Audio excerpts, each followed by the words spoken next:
ભારત માતા કી જય. જય જીનેન્દ્ર. બહુ ભારે વાતાવરણમાં આપણે અત્યારના બધા બેઠેલા છીએ. એવા સમયે આ પ્રોગ્રામ નક્કી થયો છે કે આવું ના આવું ઘણા લોકોને લાગતું હશે ને, ક્યાંક અંશે સાચા પણ છે. કારણ કે બોરીવલીના બારનાની ટિકિટ આપી અને ગોપાલ શેટ્ટીની ટિકિટ કપાણી. પણ રાજકારણમાં નવા નવા ચહેરા આવવા જોઈએ. આપણે તો પિયુષ ગોયલજીને શુભેચ્છા અને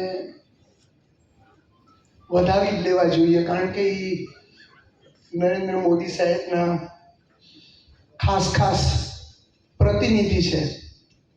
તો બોરીવલીનો વિકાસ તો બહુ વ્યવસ્થિત કરશે જ. અને 6 વિધાનસભાની ટિકિટ છે, તો એમાં આપણે લોકલની અપેક્ષા તો ન જ રાખી શકીએ ને. રાખી શકાય? 6 વિધાનસભા છે, બોરીવલી છે, માગાઠાણી છે, દહીસર છે, કાંદિવલી છે, મલાડ છે. તો હવે બધા પોતપોતાના કેન્ડિડેટ માંગે તો 6 MP થઈ જાય, તો એ પોસિબલ નથી.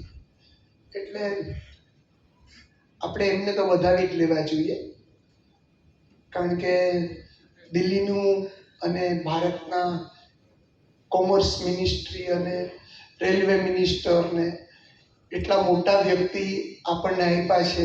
CA છે, હોશિયાર છે, બાવસ છે, અને મોદીજી જ્યાં ન પહોંચી શકે ત્યાં એમના પ્રતિનિધિ રૂપે જો પિયુષ ગોયલ સાહેબને મોકલતા હોય, અને એ પિયુષ ગોયલ જો બોરીવલી લોકસભા ઉત્તર મુંબઈનું નેતૃત્વ પિયુષ ગોયલને આપે તો એ મને તો સૌભાગ્ય લાગે છે. હવે વાત રહી લોકલ કેન્ડિડેટની, તો આપણે ખોટા ટ્રેક પર અત્યાર સુધી ચાલી રહ્યા હતા. આપણને વિધાનસભ્ય બોરીવલીના જ મળેલા ને, ગોપાલ શેટ્ટી પણ 2 વાર આવ્યા. એની પહેલા 2 વાર 3 વખત હેમેન્દ્ર મહેતા પણ આવ્યા. તો આપણે એવું તો ન કહી શકીએ કે આપણને લોકલ નથી જ મળતું. લોકલ જ છે. આપણા પ્રોબ્લેમ સોલ્વ નથી થતા.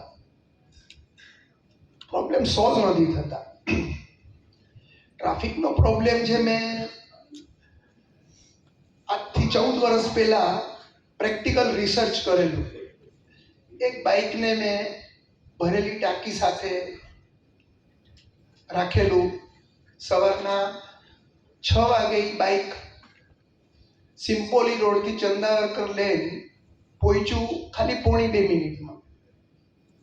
પછી એને 9 વાગ્યામાં મોકલું તો એ પહોંચ્યું 5 મિનિટમાં. પછી સાંજના 5 વાગે મોકલું તો એ બાઇક બોરીવલીથી ચંદાવરકર લેન 8 મિનિટમાં પહોંચ્યું. અને સાંજના જ્યારે 7 વાગે મોકલું તો એને 18 મિનિટ થઈ. એ જ બાઇક, એટલી સ્પીડ જ નથી, પણ પેટ્રોલ કેટલું બધું વધારે વપરાય. અને રાત્રે 12 વાગે પાછી 5 મિનિટ થાય છે. તો આપણે બોરીવલીમાં સૌથી મોટી સમસ્યા તો ટ્રાફિકની છે. અને એ ટ્રાફિકને હિસાબે એમ્બ્યુલન્સમાં કોઈ ડૉક્ટર ઓપરેશન કરવા જતા હોય ત્યાં, કોઈ પોલીસ કંઈક મારામારી થઈ હોય ત્યાં, ફાયર બ્રિગેડ ક્યાંક આગ લાગી હોય ત્યાં, તો એ ટ્રાફિકને કારણે ઘણા બધા માણસો પોતાનો જીવ ગુમાવી બેસે છે.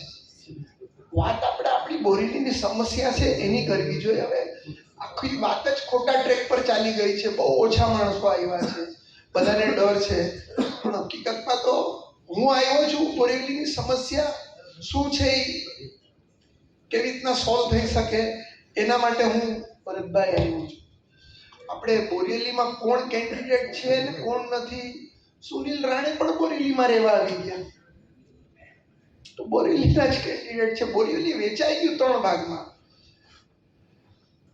બોરીવલી કદાચ આપણા બેસેલા જૈનોને ખબર છે કે નહીં ખબર નહીં, 45 લાખની આખા વિશ્વમાં વસ્તી છે જૈનોની.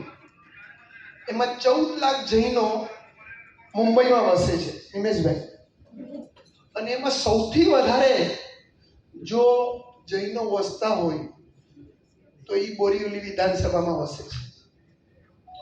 તો એ આપણે કહી શકીએ કે જૈનોને તમે ટિકિટ આપો, પણ જૈનો આગળ લીડર હોવા જોઈએ ને. એ દગસ હોવી જોઈએ. પોલિટિકલ લીડરથી બધું આપણને મળે છે. પાણી કેવી રીતના મળે છે? ધાર્મિક નેતાઓ કે સામાજિક નેતાઓ પાણી કેમ આપી શકે? પોલિટિકલ લીડર પહોંચાડે છે પાણી આપણને. ઇલેક્ટ્રિસિટી પોલિટિકલ લીડર પહોંચાડે છે. રેલવે સ્ટેશન છે, બસ સ્ટેશન છે, શાક માર્કેટ છે, આ બધું તો રાજકીય વસ્તુથી આવે છે. તો આપણા કલ્ચરમાં રાજકીય બળ પેદા થાય એવું કરવું જોઈએ આપણે, કે આપણે રાજકીય નેતા આપણને ઓટોમેટિક બનાવી શકે. એ લોકો જે આજે ઉપર ટોચ પર છે. હા, બોરીવલી ક્ષેત્ર ભાજપનું રહ્યું છે. એ વર્ષોથી આપણે કહી શકીએ 1978 થી એક વખત ગોવિંદાજી આવ્યા ને એક વખત નિરુપમજી આવ્યા, પણ વિધાનસભામાં તો બીજેપી જ આવ્યું છે. તો આપણે જૈન કેન્ડિડેટ ઉભા નથી કરી શક્યા, એ એક સાચી વાત છે. ના, મારી વાત સાંભળો. આપણે ડિબેટ કરવા બેઠા છે. ગોપાલ શેટ્ટી આપણે જૈન કેન્ડિડેટ ઉભા કરીએ એમ કરી શકો છો તમે. ઉભા કરીએ અને સક્ષમ છે કે નહીં એ નક્કી થાય ને ટિકિટ ના મળે તો આપણી વાત વ્યાજબી ગણાય. તમે મારી વાતથી જે સાંભળે છે એ સમજ છે કે નહીં મને નથી ખબર, પણ હું તો સત્યને કહેવા વાળો છું. અને ગુજરાતીમાં એટલા માટે કહું છું કે મને ગુજરાતીમાં ફાવે. બોરીવલીનો એરિયામાં એવું કોઈ શહેર જ નથી જે બોરીવલીને છે. જંગલ બીજા ક્યાં છે? તમે સાન્તાક્રુઝમાં જંગલ મેળવી શકો? બોરીવલીમાં જંગલ છે, નેશનલ પાર્ક આટલું મોટું, નદી છે, તુલસી લેક છે.